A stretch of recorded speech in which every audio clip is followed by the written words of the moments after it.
ख़बर शामिल कंदासीं। टंडोलहर मां सजाद हुसैन वसाण जी रिपोर्ट मुताबिक़ पाकिस्तान तहरीक इंसाफ़ टंडोलहर तरफ़ां क़ाइद इमरान ख़ान जे क़ाफ़िले ते थियल क़ातिलाणे हमले जी सख़्त लफ़्ज़नि में मज़म्मत कयूं था।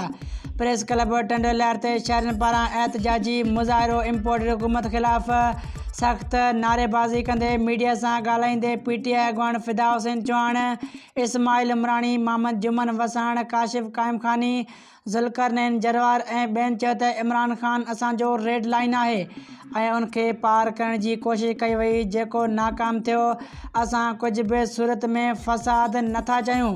हिक पुरअमन लॉन्ग मार्च खे रतो छाण में तब्दील करण जी कोशिश कई पई वञे। हुकूमत अवाम जो समुंड ॾिसी भोखलड़जी वियो। इन्हनि जा नापाक इरादा मिटी में मिली वेंदा। अवाम हिननि खे रद्द करे छॾियो।